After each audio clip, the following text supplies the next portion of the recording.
بسم اللہ الرحمن الرحیم۔ ناظرین السلام علیکم ورحمۃ اللہ وبرکاتہ۔ اصول حدیث کا آج ہمارا تیسرا لیکچر ہے، تھرڈ لیکچر، اور آج انشاءاللہ سے ہم ڈسکس کرنے جا رہے ہیں حدیث کی وہ کیٹیگری جس کا تعلق قبول اور رد سے ہے۔ لاسٹ لیکچر میں ہم نے اس کو سٹارٹ کیا تھا کہ مقبول حدیث کون سی ہے، یعنی ایکسیپٹڈ حدیث کون سی حدیث جس کو آپ ایکسیپٹ کریں گے، اور مردود حدیث کون سی ہے، یعنی ریجیکٹڈ حدیث کون سی ہوگی۔ ٹھیک ہے، تو اتھینٹسٹی کے اعتبار سے احادیث کی اقسام کو ہم ڈسکس کر رہے ہیں۔ اس کو کہتے ہیں قبول اور رد کے اعتبار سے حدیث کی اقسام۔ ٹھیک ہے، تو ہم نے کہا تھا یہ مقبول اور مردود دو قسمیں ہیں۔ ابھی ہم نے مقبول کو ڈسکس کرنا شروع کیا تھا، تو مقبول میں ہم نے کیا کہا تھا؟ صحیح ہے، یعنی صحیح لذاتی ہی بھی اس کو کہتے ہیں، ٹھیک ہے، یا صحیح بھی کہہ دیتے ہیں، حسن لذاتی ہی بھی کہہ دیتے ہیں یا حسن بھی کہہ دیتے ہیں، ٹھیک ہے، صحیح لغیری ہی اور حسن لغیری۔ ابھی ہم نے اس کو ڈسکس کر لیا تھا، اس کی کتنی شرائط ہیں؟ 5۔ ٹھیک ہے، یاد ہے نا؟ تمام راوی کیا ہوں؟ عادل ہوں، ٹھیک ہے، تمام راوی کیا ہوں؟ ضابط ہوں، سند کیا ہو؟ متصل ہو، حدیث شاذ نہ ہو، ٹھیک ہے جی، اور اس میں علت نہ ہو۔ اور ہم نے کہا تھا کہ جو حسن ہوتی ہے اس کے اندر یہ شرط، یہ صرف ضبط کا مسئلہ کیا ہوتا ہے؟ یہ خفیف ہوتا ہے، ٹھیک ہے، ضبط کیا ہوتا ہے؟ خفیف، ہلکا ہو جاتا ہے یا متاثر ہوتا ہے۔ ضبط سے مراد میموری، ٹھیک ہے، باقی وہ عادل ہوتا ہے۔ اسی طرح سے سند متصل ہوتی ہے، چین آف نیریٹرز، ٹھیک ہے، اس کے اندر کوئی ڈسکنٹینیوٹی نہیں ہے، ٹھیک ہے، وہ حدیث شاذ نہیں ہے۔ شاذ کو ہم نے کیا کہا تھا کہ ثقہ راوی اوثق کی مخالفت کرے یا ثقات کی مخالفت کرے۔ ایک طرف ہے ثقہ راوی، دوسری طرف کیا ہے؟ اوثق راوی۔ اوثق کا مطلب جو زیادہ ثقہ ہے۔ ایک طرف ہے ثقہ راوی، دوسری طرف ہے ثقات، یعنی ایک سے زیادہ ثقہ راوی ہیں، دونوں کا آپس میں اختلاف ہو گیا۔ ایک ہی روایت کو دونوں بیان کر رہے ہیں لیکن دونوں کی روایت آپس میں کیا ہے؟ مختلف ہے، ٹکرا رہی ہے۔ تو پھر آپ کیا کرتے ہیں؟ کس کو ترجیح دیتے ہیں؟ اوثق کی روایت کو یا ثقات کی روایت کو، ٹھیک ہے۔ یہ جو شیوذ ہے، ٹھیک ہے، شیوذ میں نہیں اکیلا پن، ٹھیک ہے، یہ جو اکیلا پن ہے یہ سند میں بھی ہوتا ہے اور متن میں بھی ہوتا ہے۔ ایک روایت بہت معروف ہے حضرت عمار بن یاسر رضی اللہ تعالی عنہ کے حوالے سے، مختلف احادیث کی کتابوں میں آئی ہے، صحیح بخاری میں بھی، صحیح مسلم میں بھی، مسند احمد میں بھی، اور بھی کئی کتابوں میں آئی ہے۔ تو صحیح بخاری کی جو روایت ہے وہ ہے اکرمہ سے۔ کس سے ہے؟ اکرمہ جو راوی ہیں وہ ابن عباس سے بیان کرتے ہیں، ٹھیک ہے، یہ روایت۔ اور اس روایت میں یہ ہے کہ اللہ کے رسول صلی اللہ علیہ وسلم نے مسجد نبوی کے تعمیر کے موقع پہ عمار بن یاسر کو یہ بات کہی تھی کہ اے عمار، آپ کے اوپر افسوس کہ آپ کو ایک باغی گروہ قتل کرے گا، ٹھیک ہے، آپ کو ایک باغی گروہ قتل کرے گا، تقتلک الفئۃ الباغیہ۔ یہ جو الفاظ ہیں یہ اکثر راویوں نے نقل کیے ہیں، ٹھیک ہے. لیکن اس کے بعد ایک الفاظ ہیں اور وہ الفاظ کیا ہیں؟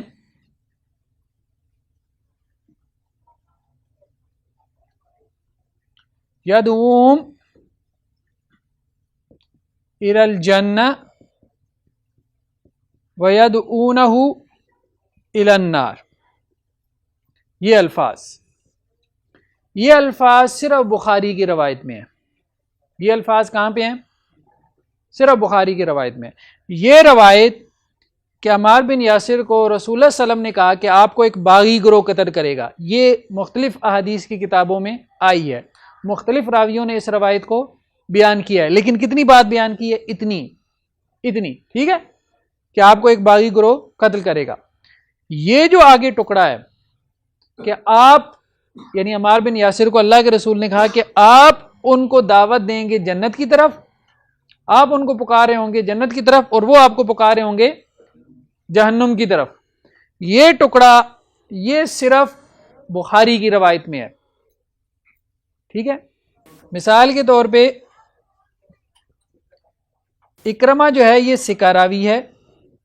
ٹھیک ہے، دوسری طرف ایک اوثق راوی ہے اور وہ کون ہے؟ ابو نضرہ. اکرمہ جب بیان کرتا ہے اس حدیث کو تو یہ اضافہ کرتا ہے، جب ابو نضرہ بیان کرتا ہے اس حدیث کو تو وہ یہاں پہ آ کے رک جاتا ہے. اسی طرح سے صرف یہاں پہ نہیں ہے کہ ثقہ راوی نے اوثق کی مخالفت کی، اکرمہ کے علاوہ اور جتنے راوی ہیں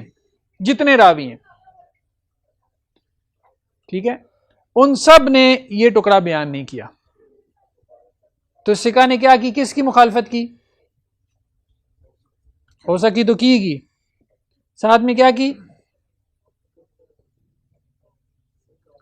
ثقات کی بھی مخالفت کی. تو ثقہ راوی جو ہے وہ اوثق کی مخالفت بھی کر رہا ہے اور ثقات کی مخالفت بھی کر رہا ہے. تو حدیث کے اس ٹکڑے کو کیا کہیں گے؟ یہ ٹکڑا یہ شاذ ہے، پوری حدیث نہیں، یہ ٹکڑا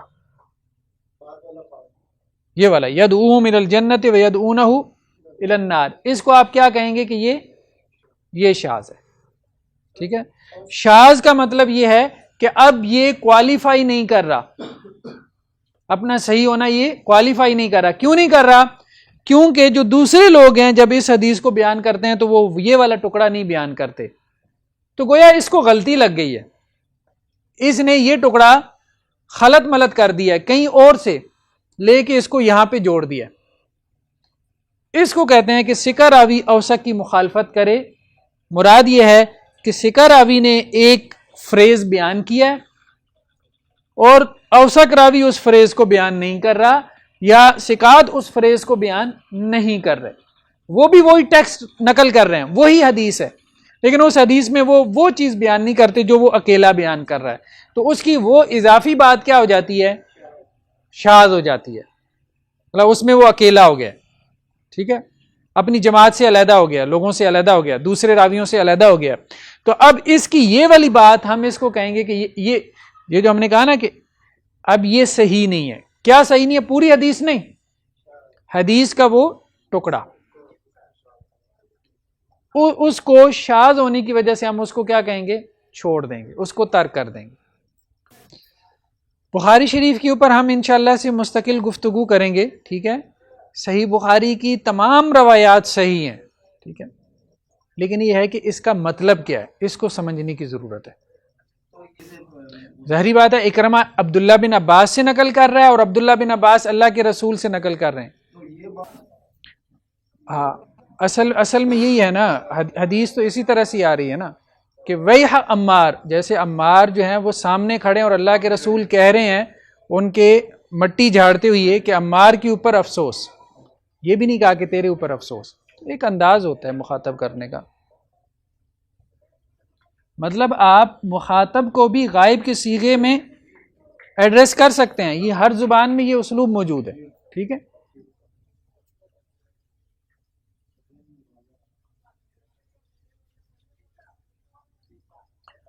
تو یہ بات کلیئر ہو گئی. ٹھیک ہے جی، شاذ کی مثال سمجھ میں آ گئی. دوسری مثال ہے علت کی، ٹھیک ہے، یہ صحیح مسلم کی روایت ہے ایک،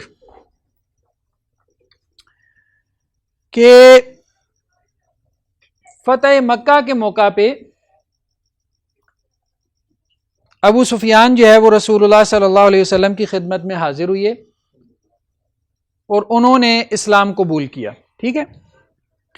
تو اب راوی یہ کہتا ہے کہ جی جو مسلمان تھے وہ ابو سفیان کے ساتھ بیٹھنا پسند نہیں کرتے تھے، کیونکہ انہوں نے ایک لمبا عرصہ اسلام دشمنی میں گزارا۔ احد کے اندر جو ہے وہ سپہ سالار کون تھے کافروں کی طرف سے؟ ابو سفیان تھے نا، ٹھیک۔ تو اس لیے تو انہوں نے اللہ کے رسول صلی اللہ علیہ وسلم سے کہا جب انہوں نے اسلام قبول کر لیا فتح مکہ کے موقع پہ کہ آپ مجھے 3 چیزیں دے دیں، 3 سوال کیے کہ یہ 3 چیزیں مجھے دے دیں۔ تو اللہ کے رسول صلی اللہ علیہ وسلم نے کہا ٹھیک ہے، آپ کو جو چیزیں چاہیے میں آپ کو دے دیتا ہوں، آپ سوال کریں۔ تو 3 سوال کیے حضرت ابو سفیان نے۔ ایک تو یہ کہا کہ آپ میری بیٹی سے نکاح کر لیں، ٹھیک ہے، ام حبیبہ سے۔ تو اللہ کے رسول نے کہا ٹھیک ہے۔ دوسرا سوال کیا حضرت ابو سفیان نے کہ ہاں آپ میرے بیٹے جو ہیں معاویہ رضی اللہ عنہ ان کو آپ کاتب وحی مقرر کر دیں۔ تو اللہ کے رسول نے کہا ٹھیک ہے۔ تیسرا سوال کیا کہ آپ مجھے حکم دیں کہ میں کافروں کے ساتھ لڑائی کروں جیسا کہ میں مسلمانوں کے ساتھ لڑائی کرتا رہا تاکہ اس کی کمپنسیشن ہو سکے۔ تو اللہ کے رسول نے کہا ٹھیک ہے۔ اب اس حدیث میں جو راوی ہے ایک ابو زمیل، یہ تابعی ہے، بیسیکلی تابعی ہے۔ راویوں کی بھی ایفیلیشن ہوتی تھی، سیدھی سی بات ہے، ٹھیک ہے۔ تو وہ جب حدیث نقل کرتے ہیں تو کچھ نہ کچھ تبصرہ کر جاتے ہیں۔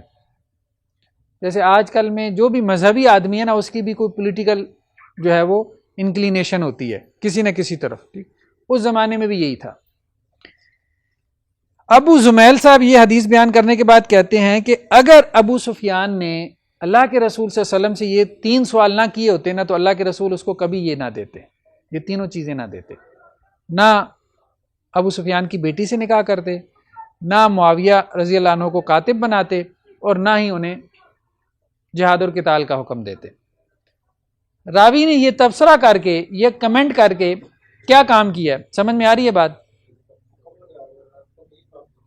نہیں، کیا کس چیز کی تمیز باندھی؟ کیا کام کیا اس نے بیسیکلی ڈی گریڈ کیا ہے ابو سفیان کو۔ کیا کیا ہے؟ ڈی گریڈ کیا ہے، یہ کہہ کے کہ چونکہ وہ سائل بنے تھے تو اللہ کے رسول نے دے دیے ان کو، ان کے سوالی بننے کی وجہ سے اللہ کے رسول نے یہ تینوں چیزیں دے دی، ورنہ وہ اس اہل نہیں تھے۔ ایسا نہیں تھا کہ اللہ کے رسول نے ان کو اعزاز بخشا ہو، ٹھیک ہے۔ جیسے دیکھیں نا کہ ہمارے ہاں مطلب جو بادشاہ ہوتے ہیں وہ کیا ہوتے ہیں، اپنے قریبی لوگوں کو کیا کرتے ہیں؟ اعزازات بخشتے ہیں نا، اعزازات بخشتے ہیں، ٹھیک ہے۔ ان سے کام بھی لینا ہوتا ہے اور ان کے ساتھ ایک تعلق بھی قائم کرنا ہوتا ہے۔ تو اس نے یہ 3 جو چیزیں تھیں اعزازات، ان کو اعزازات سے کیا بنا دیا؟ بھیک بنا دیا ایک طرح سے، ٹھیک، ابو زمیل نے۔ اب یہاں پہ مسئلہ یہ پیش آیا کہ یہ جو بات کی ہے نا، خاص طور پہ ابھی ہم پہلی بات کی طرف آتے ہیں۔ پہلی بات میں الفاظ یہ ہیں کہ ابو سفیان نے کہا اندی احسن العرب و اجملہ، اللہ کے رسول میری جو بیٹی ہے نا وہ عرب کی حسین ترین، مطلب آپ کہہ لیں خاتون ہے، اور نام کیا؟ ام حبیبہ بنت ابی سفیان، ازوجو، کہا میں اس کو آپ کے نکاح میں دیتا ہوں۔ تو اللہ کے رسول نے کہا قال نعم، میں نے قبول کیا۔ اب گویا کہ اس حدیث میں یہ ثابت ہو رہا ہے کہ یہ نکاح کب ہوا؟ ام حبیبہ سے فتح مکہ کے موقع پہ، ٹھیک ہے۔ یہ باقاعدہ الفاظ ہیں، ام حبیبہ یہ میری بیٹی ہے، بنت ابی سفیان، ازوجو، کہا میں اس کو آپ کے نکاح میں دیتا ہوں۔ تو اللہ کے رسول نے کہا نعم، ٹھیک، قبول کیا۔ اس پہ سوال یہ پیدا ہوا کہ ام حبیبہ سے نکاح تو فتح مکہ سے پہلے ہو چکا تھا، اور اس پہ تمام سیرت نگاروں کا اتفاق ہے۔ یعنی آپ لوگوں نے وہ واقعہ، آپ میں سے ہر آدمی نے سن رکھا ہوگا کہ جب صلح حدیبیہ کے بعد ابو سفیان گئے ہیں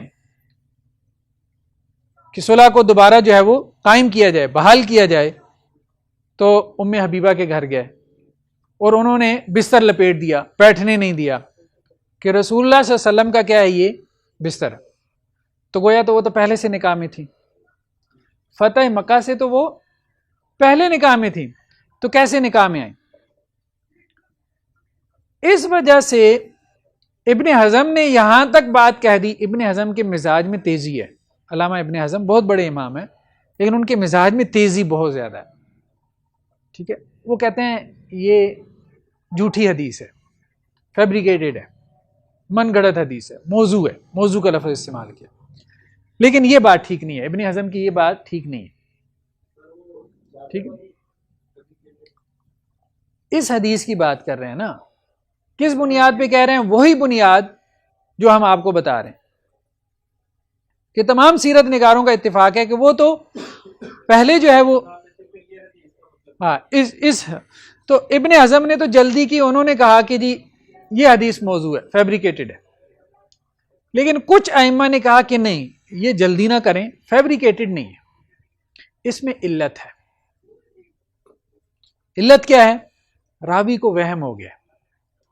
کبھی کبھی راوی عادل ہوتا ہے، ثقہ ہوتا ہے، لیکن اس کو وہم ہو جاتا ہے. وہم کا مطلب کیا ہے؟ مغالطہ ہو جاتا ہے. مغالطہ کیوں ہوا؟ مغالطے کی کوئی وجہ ہوتی ہے. اچھا، اسے دو باتوں میں مغالطہ نہیں ہوا. ٹھیک ہے، ایک تو یہ کہ وہ حضرت معاویہ جو ہے ان کو کہا گیا کہ کاتب بنا دیں، تو ان کو کاتب بنا دیا گیا. یہ تاریخی حقیقت ہے نا، وہ کاتب وہی رہے ہیں. ٹھیک، حضرت ابو سفیان نے اس کے بعد جہاد اور قتال کیا، یہ بھی ایک تاریخی حقیقت ہے. ٹھیک، فتح مکہ کے بعد. یہ جو تیسری بات رہ گئی، اب اس میں ابن قیم نے اچھی بحث کی ہے. زاد المعاد ابن قیم کی کتاب ہے، سیرت کے اوپر اچھی کتاب ہے، اس کو فلسفہ سیرت کی کتاب کہتے ہیں.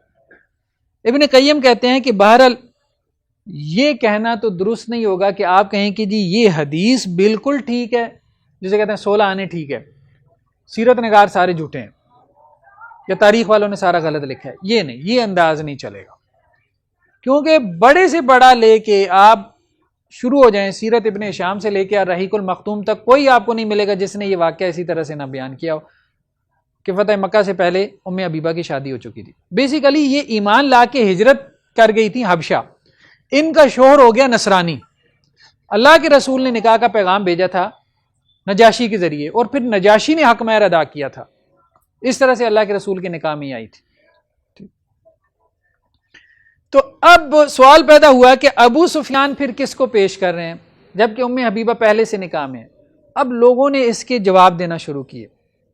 کچھ لوگوں نے کہا کہ ابو سفیان نے یہ سوچا کہ میں ولی تھا تو میرے بغیر کیسے نکاح ہو گیا، تو انہوں نے دوبارہ نکاح میں پیش کیا. یہ بات دل کو نہیں لگتی، بیکار سی بات ہے. تو جی ایسی ہونی چاہیے جو لاجیکل ہو. ٹھیک ہے، کچھ لوگوں نے کہا کہ یہ اصل میں ام حبیبہ نہیں تھی، ان کی ایک بہن تھی، ان کا نام تھا رملہ.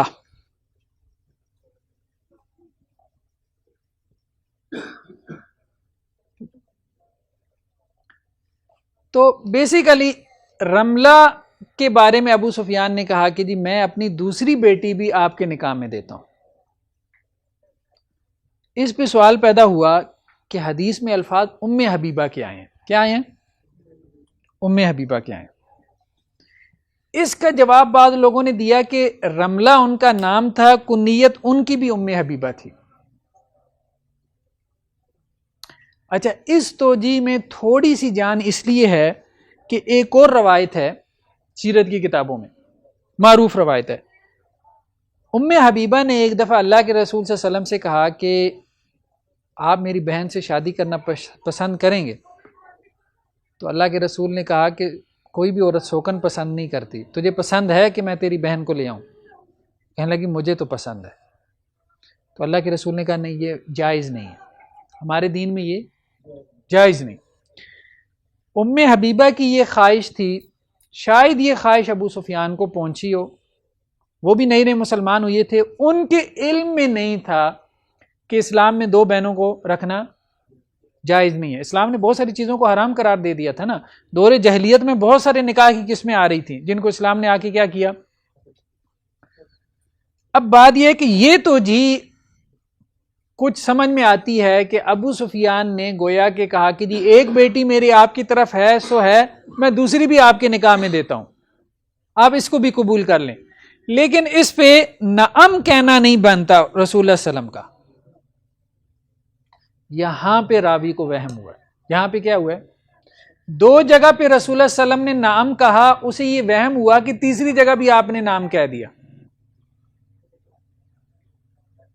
ٹھیک ہے. اور وہ آگے ابو زمیل کی کوٹیشن پڑھ رہے ہیں، وہ کیا کہہ رہا ہے کہ اللہ کے رسول سے جب بھی سوال کیا جاتا ہے تو اللہ کے رسول کیا کرتے ہیں؟ عطا کر دیتے ہیں. یعنی راوی کا ذہن پہلے سے بنا ہوا ہے کہ اللہ کے رسول کا مزاج یہ ہے کہ جب بھی آپ سے سوال کیا جاتا ہے تو آپ کیا کرتے ہیں. تو اس نے سنا کہ نہیں سنا، اس نے سوال سن لیا تھا تو اب اسے لگا کہ دو میں تو نام کی آواز آ گئی، تیسرے میں بھی کر ہی دیا ہوگا، تو اس نے نام نقل کر دیا.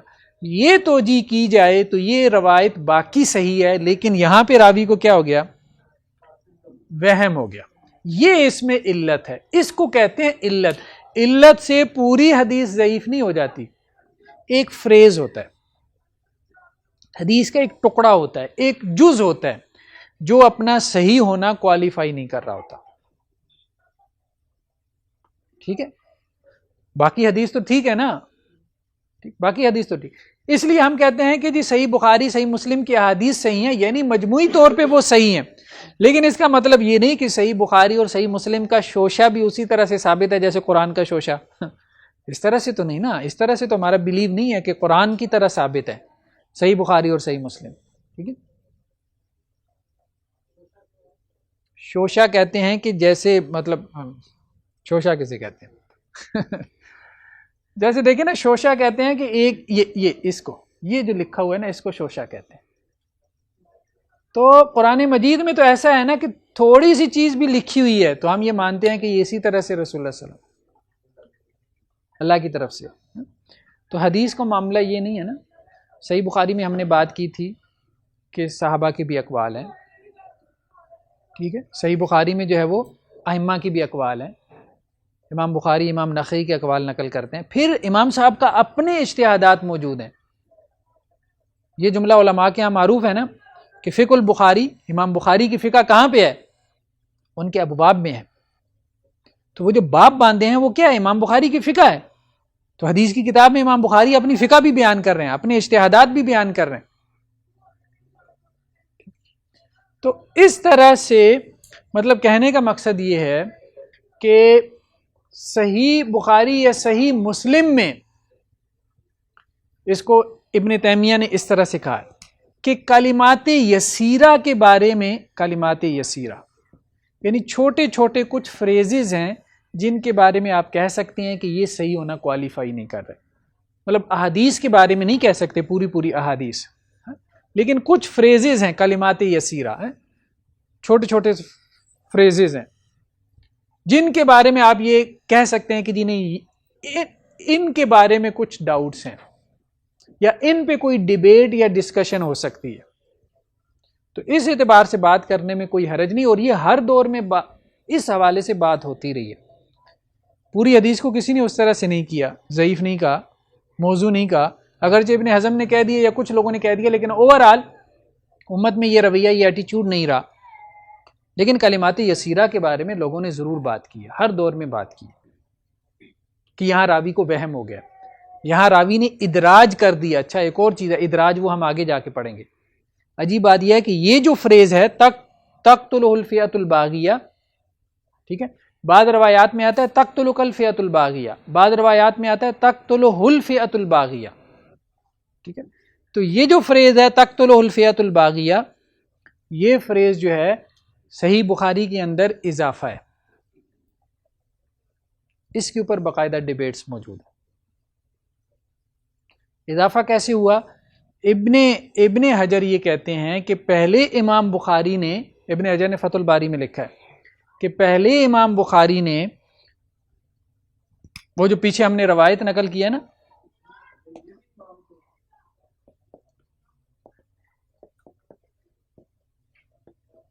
ابن حجر یہ کہتے ہیں کہ امام بخاری نے پہلے یہ لفظ لکھے تھے صحیح بخاری میں، بعد میں ان کو حذف کر دیا۔ کیوں حذف کیا؟ اسی لیے کہ یہ روایت ہے ابو سعید خدری سے،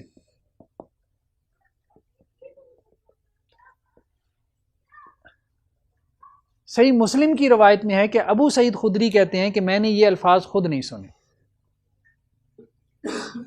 میں نے یہ الفاظ اللہ کے رسول صلی اللہ علیہ وسلم سے خود نہیں سنے، لیکن ایک ایسے آدمی سے سنے جو مجھ سے بہتر ہے۔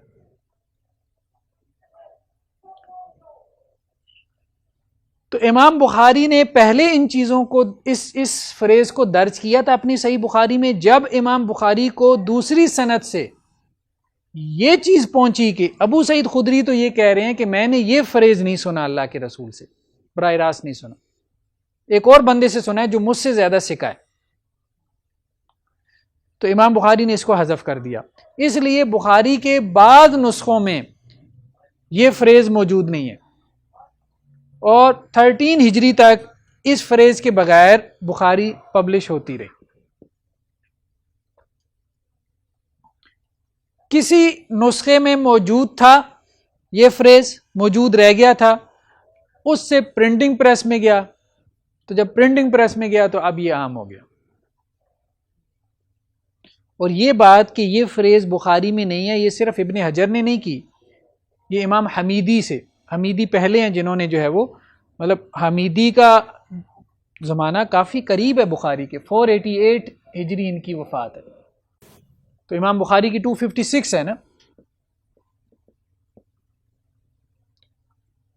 حمیدی نے کتاب مرتب کی تھی الجمع بین الصحیحین، صحیح بخاری اور صحیح مسلم کو جمع کیا تھا۔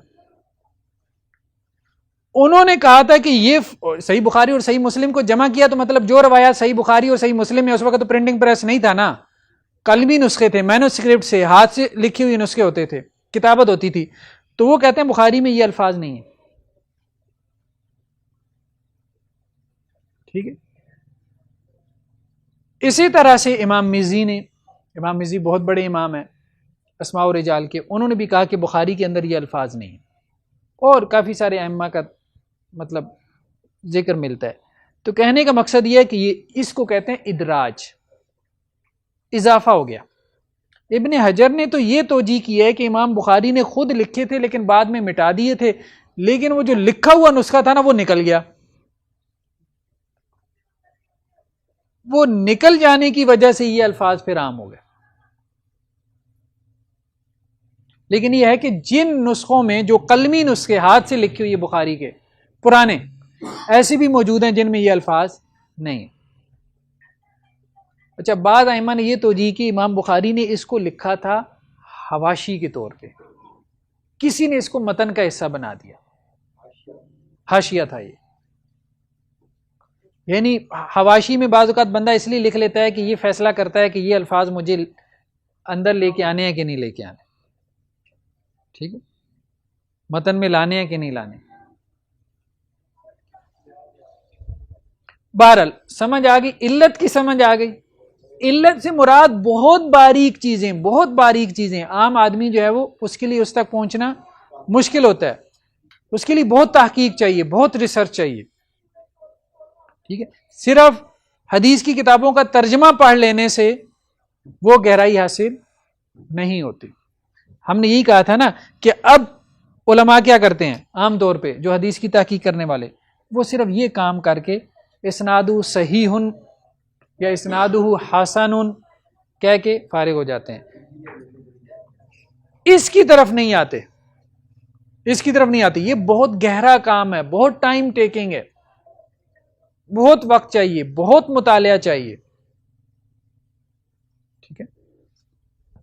کمپیریٹیو اسٹڈی کرنی پڑے گی نا ایک حدیث کی، موسوعات بنانے پر، موسوعہ کسے کہتے ہیں؟ انسائکلوپیڈیاز، حدیث کے انسائکلوپیڈیاز بنانے پڑیں گے۔ حدیث باقی صحیح ہوتی ہے، اب دیکھیں نا، بات یہ ہے کہ آپ میری بات نقل کریں گے تو کیا ساری بات غلط کریں گے؟ تو کوئی ایک بات میں آپ کو غلطی لگ سکتی ہے نا. ٹھیک ہے، میرے لیکچر جو آپ نے مجھ سے سنا ہے، باہر جا کے کوئی آپ سے پوچھے کہ جی بیان کریں آج حافظ زبیر صاحب نے کیا بیان کیا، تو آپ کیا سارا غلط بیان کریں گے؟ لیکن غلطی لگ جائے گی، غلطی لگ سکتی ہے. ٹھیک ہے، تو غلطی کا مطلب یہ نہیں ہوتا کہ آپ اس کے سارے کے اوپر پانی پھیر دیں. یہ تو دنیا میں کہیں پہ بھی نہیں ہے. جی سارا ایز اٹ از بھی اس طرح سے یاد نہیں ہوتا، اس لیے کہا جاتا ہے کہ روایت جو ہوتی ہے نا، روایت، یہ روایت بالمعنی ہوتی ہے. یہ لفظ اہم ہے. روایت کیا ہوتی ہے؟ کیا مطلب ہے اس کا؟ مفہوم. دیکھیں نا، حدیث میں کتنی چیزیں ہم نے کیا کہا تھا؟ قول، فعل، تقریر. قول میں تو اللہ کے رسول کی بات آ گئی. ٹھیک ہے. فعل اللہ کے رسول کا فعل ہے، لیکن بات کس کی ہے؟ صحابی کی بات ہے. صحابی نقل کر رہا ہے نا، اللہ کے رسول کی تو بات ہے ہی نہیں، صحابی کی بات ہے. تقریر میں بھی بات کس کی ہے؟ صحابی کی. اچھا، قول میں ہم یہ کہہ سکتے ہیں اہتمام ہوا ہے. کیا ہوا ہے؟ اہتمام ہوا ہے کہ اللہ کے رسول صلی اللہ علیہ وسلم کے الفاظ محفوظ رکھے جائیں، اس کا اہتمام کیا گیا. اس کی وجہ یہ ہے کہ بعض روایات میں ہمیں نظر آتا ہے. ٹھیک ہے، اللہ کے رسول صلی اللہ علیہ وسلم نے کسی کو دعا سکھائی، ٹھیک ہے، تو اس نے نبی کی جگہ رسول پڑھ دیا یا رسول کی جگہ نبی پڑھ دیا، تو اللہ کے رسول نے اس کی کیا کی؟ تصحیح کی.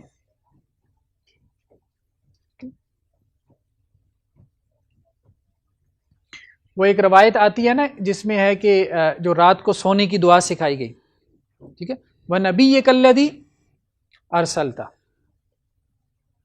تو اس میں ایک صحابی نے پڑھ دیا وَرَسُولِكَ الَّذِي أَرْسَلْتَ، تو اللہ کے رسول نے تصحیح کی، کہا کہ نہیں ایسے نہیں پڑھو، وَنَبِيِّكَ الَّذِي أَرْسَلْتَ، اس طرح سے پڑھو.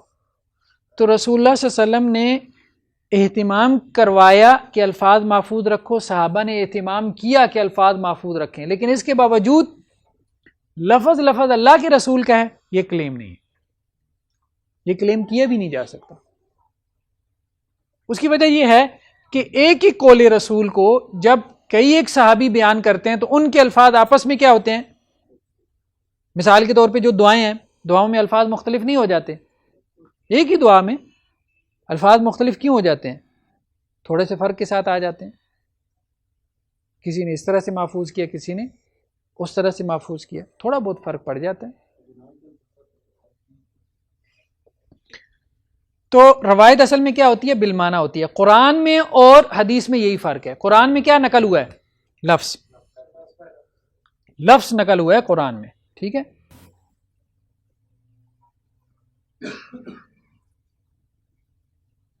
قرآن میں اصل مطلوب کیا ہے؟ لفظ. اور حدیث میں معنی نقل ہوا. اس کے لیے الفاظ استعمال ہوتے ہیں تلقی و تلاوت. یعنی قرآن جب وہ لیتا ہے تو اس کو کہتے ہیں تلقی، جب قرآن آگے منتقل کرتا ہے تو اس کو کیا کہتے ہیں؟ تلاوت.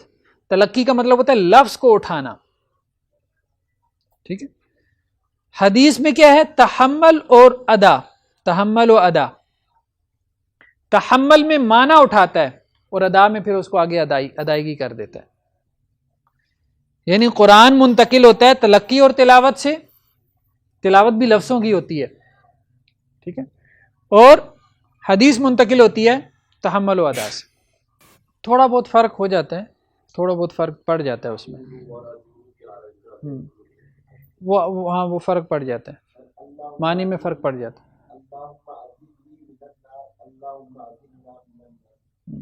وہی میں نے کہا نا کہ تھوڑا بہت فرق پڑ جاتا ہے. صحیح لغیری کیا ہے؟ اگر اس کی اسناد زیادہ ہو جائیں، اس کو کہتے ہیں کثرت طرق. کثرت طرق، طریق کی جمع طرق، طریق سند. ٹھیک ہے. اگر حسن لذاتی ہی کی ایک سے زیادہ اسناد ہوں تو اس کو کیا کہتے ہیں؟ صحیح لغیری. حسن لذاتی تو سمجھ میں آ گئی نا، ٹھیک ہے. حسن لذاتی کی انہوں نے مثال دی ہے جی یہاں پہ،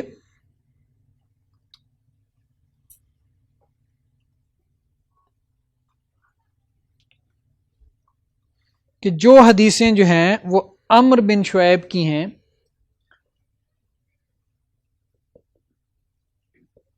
یہ حسن لذاتی ہیں، ان ابیہ ان جدہ.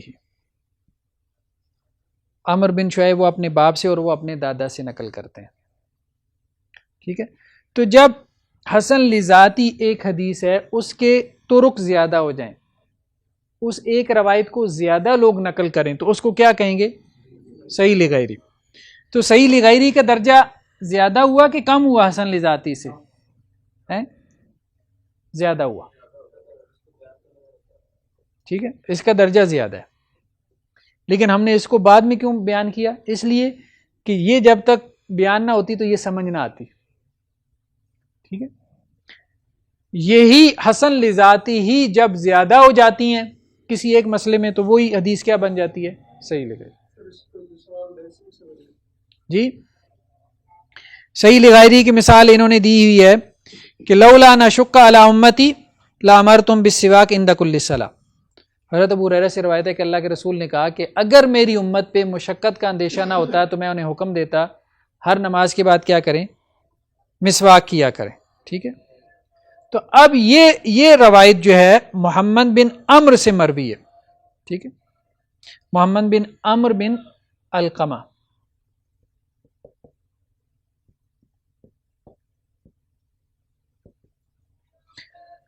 تو ابن صلاح یہ کہتے ہیں کہ یہ جو محمد بن عمرو بن علقمہ ہے اس کا حافظہ کمزور ہے، ٹھیک ہے، اس کے حافظے کا مسئلہ ہے. کس نے کہا؟ ابن صلاح نے. اس کے حافظے کا مسئلہ ہے تو یہ حدیث کیا ہو جائے گی؟ حسن ہو جائے گی نا، حسن لذاتی ہو جائے گی. لیکن یہ ہے کہ یہی روایت اور بھی راویوں سے مروی ہے اسی طرح سے، اور ان راویوں کے بھی حافظے کا مسئلہ ہے، ٹھیک ہے. لیکن یہ ہے کہ کمزور حافظے والے دو چار مل جائیں تو پھر کمزوری ختم ہو جاتی ہے نا، پھر کمزوری کیا ہوتی ہے؟ ختم ہو جاتی ہے. اس کا درجہ بڑھ گیا صحیح لغیری. صحیح لذاتی پھر بھی نہیں ہوئی، اس سے اس کو کم درجے پہ رکھا، لیکن حسن سے بڑھ گیا درجہ. کمزور حافظے کی وجہ سے ایک بات آ گئی تھی، ہو سکتا ہے کہیں اس کو غلطی لگ گئی ہو، لیکن دو چار اور سے اگر وہ بات آ گئی تو اب وہ کہ نہیں، غلطی لگنے کا امکان ختم ہو گیا. حسن لغیری ہی، کوئی ضعیف حدیث جس کا ضعف قوی نہ ہو، وہ ضعیف حدیث جس کا ضعف قوی نہ ہو، اگر اس کے کثرت ترک ہوں. کس کے کثرت ترک ہوں؟ ضعیف. ایک ضعیف حدیث جس کا ضعف قوی نہیں ہے، ضعف زیادہ نہیں ہے، اس کے اگر زیادہ طرق ہو جائیں تو وہ کیا بن جاتی ہے؟ وہ ضعیف حدیث حسن لغیری. جی ضعیف حدیث حجت نہیں ہے، ٹھیک ہے. ایک ضعیف حدیث کیا ہے؟ حجت نہیں. لیکن ایک ضعیف حدیث جو ہے بہت ساری سندوں سے آ جاتی ہے، ٹھیک ہے، تو اب وہ کیا بن جائے گی؟ حجت بن جائے گی. مثال کے طور پہ لا ضرر ولا ضرار، یہ کتاب البیوع میں، کتاب البیوع کسے کہتے ہیں؟ جو ہمارا مطلب اسلامک جو بزنس سسٹم ہے، ٹھیک ہے، اس کے حوالے سے ایک بیسک پرنسپل ہے کہ بزنس میں، تجارت میں نہ نقصان دو نہ نقصان کھاؤ، نہ کسی کا کام بگاڑو نہ کوئی تمہارا کام بگاڑے، ٹھیک ہے. تو لا ضرر ولا ضرار، یہ حدیث ضعیف ہے لیکن ایک سے زیادہ طرق سے مروی ہے. اس وجہ سے کیا ہو گئی؟ حسن لگائی دی ہوگی. لیکن ایک بات ہم نے کی ہے، وہ بات ابھی سمجھ نہیں آئے گی، لیکن اس کو یاد کر لیں، آگے چل کے سمجھ میں آئے گی. وہ بات میں نے کیا کی ہے؟ ظوف قوی نہ ہو. ظوف کی کئی قسمیں ہوتی ہیں. ایک حدیث جو ہے نا، آپ سمجھے اس میں 17 قسم کا ظوف ہوتا ہے. کتنی قسم کا؟ مثال کے 17 قسم کا. 17 قسم کا جب اس میں ظوف ہوتا ہے تو کوئی ظوف قوی ہوتا ہے، کوئی ظوف کیا ہوتا ہے؟ کمزور ہوتا ہے. ٹھیک ہے، ظوف کی بھی اقسام. تو ظوف اگر کم ہو، ظوف کیا ہو؟ ہاں، کمزوری کم ہو نا، تو 2-4 کمزور مل کے بوجھ اٹھا ہی لیں گے نا. تو اگر سب کی جو ہے وہ کمر کا درد چک نکلی ہوئی ہو ہے، تو پھر 10 بھی جمع ہو جائیں تو پھر کوئی بوجھ نہیں اٹھا سکتے.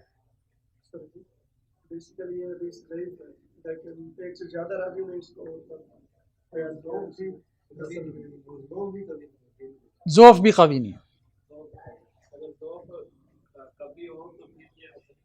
پھر یہ حسن نہیں بن سکتی، چاہے زیادہ بھی طور کو. ٹھیک ہے. ظوف کب قوی ہوتا ہے، کب کمزور ہوتا ہے، وہ ہم آگے یہی تو پڑھیں گے. مردود کی قسمیں پڑھیں گے نا. یہ مردود کیا ہے؟ اس کی 4 قسمیں مقبول کی، مردود کی 17 بن جائیں گی. جس حدیث کو ریجیکٹ کرنا ہے، ہاں، اس کی 17 قسمیں. ٹھیک، تو یہ بات سمجھ میں آ گئی. آگے چلیں.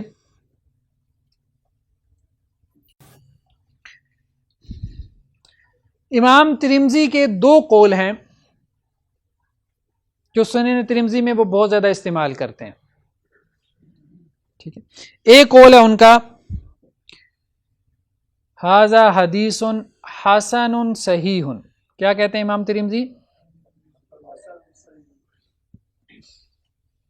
ایک حدیث وہ نقل کرتے ہیں اور اس کے بعد تبصرہ کر دیتے ہیں اس حدیث پہ. کیا تبصرہ کرتے ہیں؟ یہ حدیث حسن ہے، اس سے کیا مراد ہے؟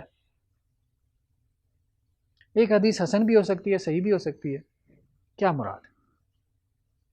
ابھی تو ہم نے کہا ہے نا کہ حسن میں اور صحیح میں فرق ہے. کیا فرق ہے؟ ایک شرط کا فرق ہے نا، ایک شرط کا فرق ہے. تو امام ترمذی اکثر یہ جملہ بولتے ہیں کہ یہ حدیث کیا ہے؟ حسن ہے، صحیح ہے، اس سے کیا مراد ہے؟ تو اس کی 2 انٹرپریٹیشن کی گئی ہیں. ایک یہ کہ اس سے مراد ہے حسن او اس میں معذوف ہے، او صحیح. ایک انٹرپریٹیشن کی گئی ہے دوسری کہ اس سے مراد ہے حسن و صحیح.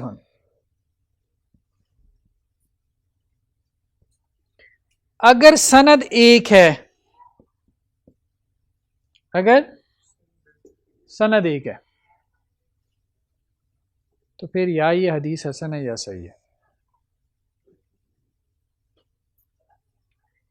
اگر سندیں 2 ہیں، سندین 2 سندیں ہیں، تو ایک سند سے یہ حدیث حسن ہے، دوسری سند سے کیا ہے؟ ٹھیک.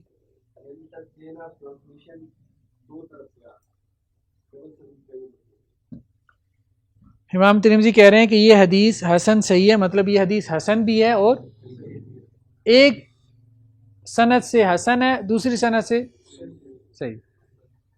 اور اگر اس کی سند ہی ایک ہو تو پھر یا حسن ہے یا صحیح ہے. ٹھیک ہے، حسن پہ عمل کا، یعنی کم از کم درجہ اس کا حسن کا ہے. چلو صحیح نہیں بھی مانتے تو کم از کم اس کا درجہ کیا ہے؟ حسن.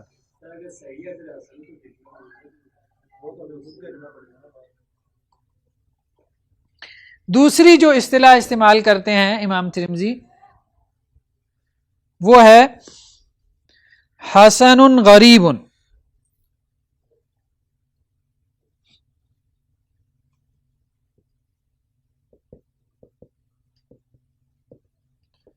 اس سے کیا مراد ہے؟ امام ترمذی یہ کہتے ہیں کہ حسن وہ ہے جس کے ایک سے زیادہ طرق ہوں. حسن وہ ہے جس کے ایک سے زیادہ طرق ہوں. اور غریب کے کتنے طرق ہوتے ہیں؟ ایک ہی طرق ہوتا ہے نا. غریب ہم نے کہا تھا ایک. مشہور جس کے 3 راوی ہوں، عزیز 2 اور غریب جس کا ایک ہی راوی ہو، یعنی اس کا ایک ہی طرق ہوگا.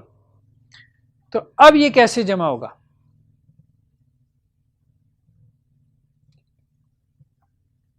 جی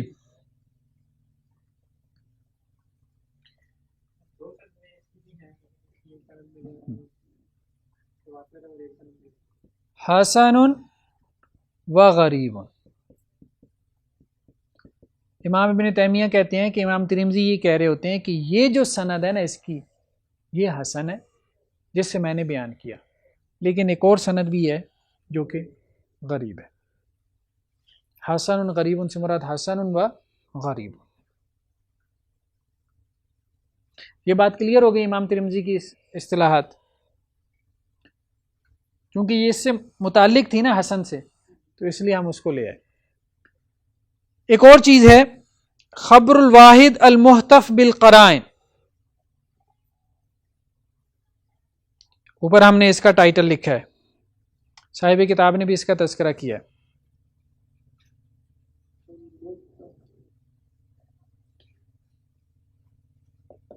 خبر الواحد، خبر واحد تو پڑھی ہے نا.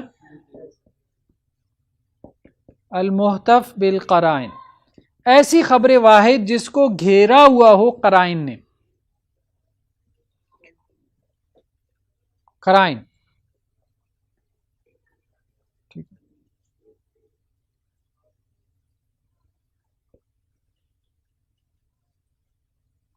اس کی 3 قسمیں. قرینہ کہتے ہیں جو چیز ملی ہوئی ہو. قرین کا لفظ قرآن میں آیا نا. قرین اس کو کہتے ہیں جو اونٹ پہ آپ کے ساتھ پیچھے بیٹھا ہو، مل کے بیٹھا ہو. تو بعض اوقات خبر کے ساتھ کچھ چیزیں ملی ہوئی ہوتی ہیں جس سے اس خبر کی مزید تصدیق ہو رہی ہوتی ہے. اس خبر کی اتھینٹسٹی اس سے کیا ہو رہی ہے؟ بڑھ رہی ہوتی ہے. ٹھیک ہے، یہ 3 ہیں. ما اخرجہ الشیخان،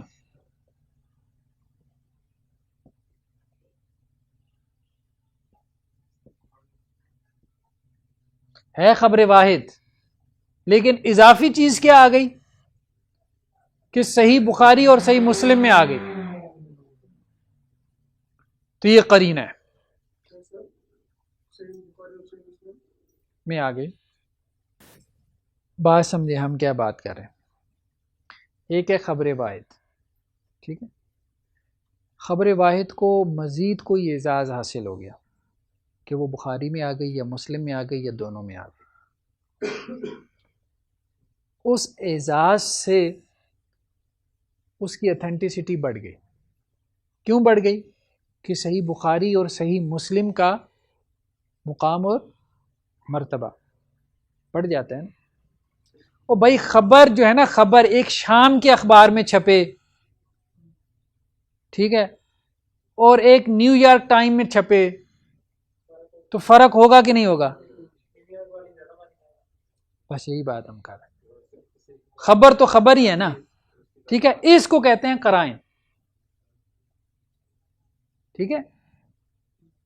ایک چیز آپ کے جو ہے وہ ویب چینل پہ پبلش ہو رہی ہے، اور ایک آپ کے ہاں ایک چینل چلیں، اس کا کوئی گڈ ول ہے، لوگ کہتے ہیں جی یہ ٹھیک ہے، کچھ دھیان کرتے ہیں، تو فرق پڑ جائے گا نا. تو ما اخرجہ الشیخان،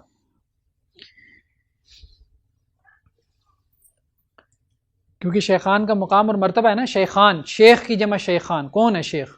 امام بخاری اور امام مسلم.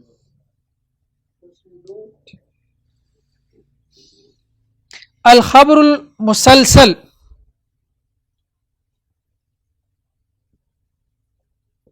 الخبر المسلسل بالائمہ،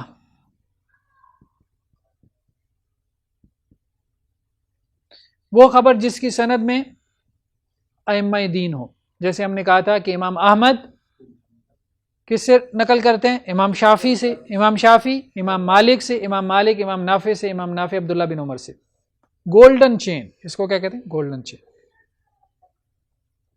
سلسلہ تو ذہب سونے کو کہتے ہیں نا، سلسلہ چین کو کہتے ہیں.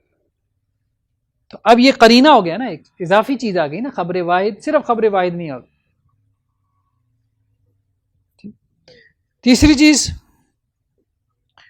الخبر المشہور. خبر مشہور وہ خبر جو پھیل جائے، عام ہو جائے، خاص طور پہ فقہاء اور علماء کے طبقے میں.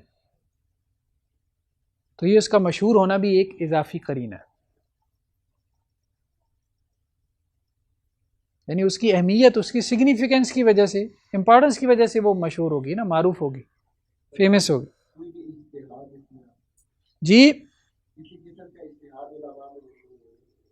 اجتہاد کی بات نہیں کر رہے ہم، تو خبر کی بات کر رہے ہیں، حدیث کی بات کر رہے ہیں. خبر واحد تھی لیکن علماء فقہاء میں مشہور اور معروف ہو گئی. تو اب اپنے مشہور اور معروف ہونے کی وجہ سے وہ صرف خبر واحد نہیں ہوگی بلکہ المعتف بالقرائن ہو گئی. یعنی ہم نے کہا تھا ایک ہوتی ہے خبر واحد اور ایک ہوتی ہے خبر متواتر. تو درمیان میں ایک درجہ کیا ہے؟ سمجھ آ رہی ہے نا بات؟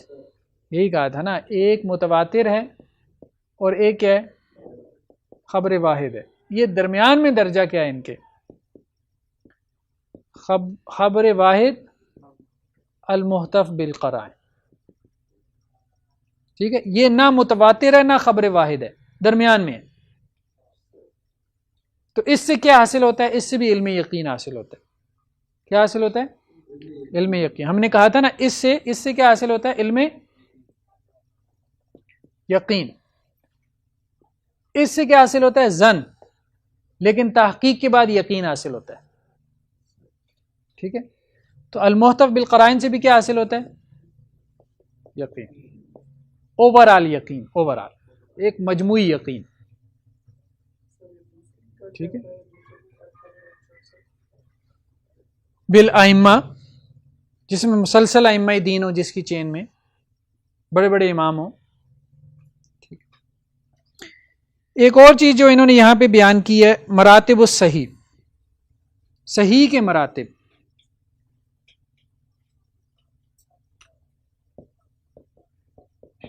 یعنی ایک حدیث صحیح ہے نا تو پھر اس میں بھی مراتب ہے نا. ٹھیک ہے، پہلا مرتبہ کس کا ہے؟ جو حدیث بخاری پلس مسلم میں ہو. دوسرا صرف بخاری میں ہو. تیسرا صرف مسلم میں ہو. چوتھا شرائط پہ ہو، بخاری پلس مسلم کی شرائط پر ہو. صرف بخاری کی شرائط، صرف مسلم کی شرائط. اور ساتواں جو اس کے علاوہ،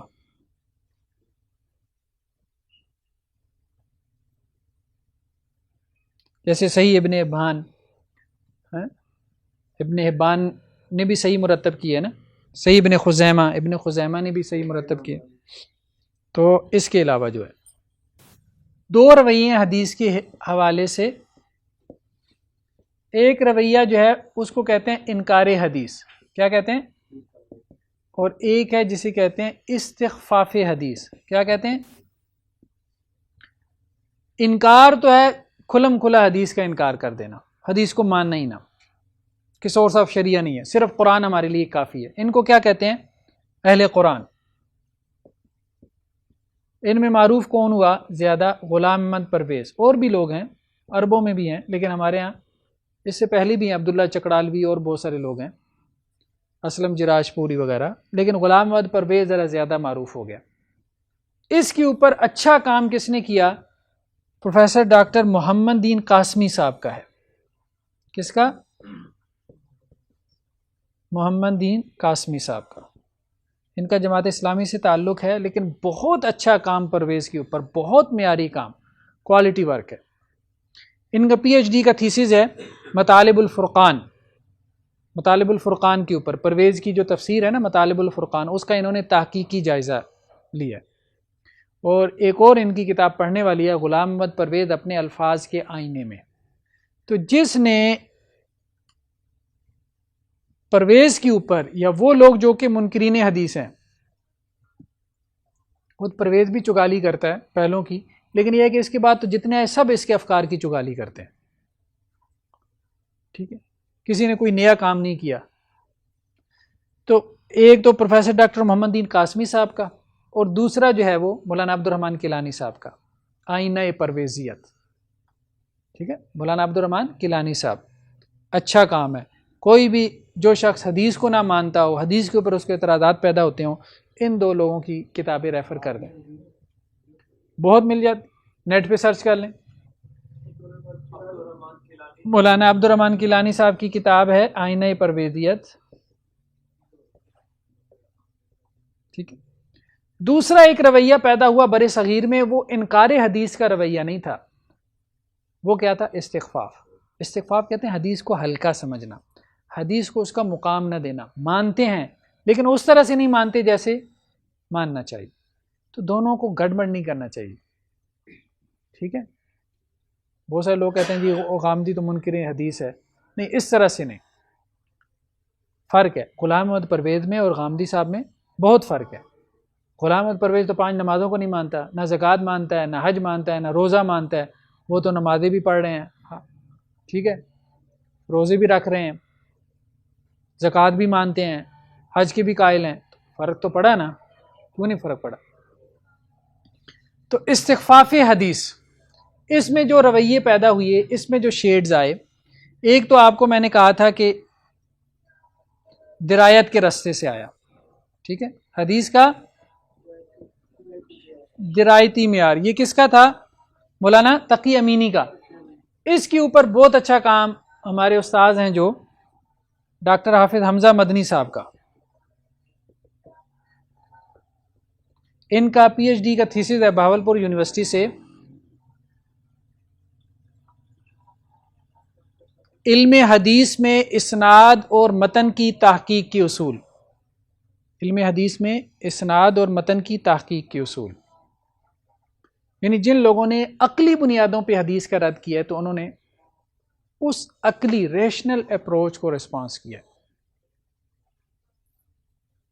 یا جنہوں نے اس بنیاد پہ حدیثوں کو رد کیا کہ جی صحابہ بھی تو حدیثیں رد کر دیتے تھے، تو انہوں نے کہا کہ نہیں، وہ نہیں رد کرتے تھے، مس کنسیپشنز ہیں یا مس انڈرسٹینڈنگ ہیں. اس کو استدراکات صحابہ کہتے ہیں کہ صحابہ ایک دوسرے کو پکڑ لیتے تھے بعض اوقات.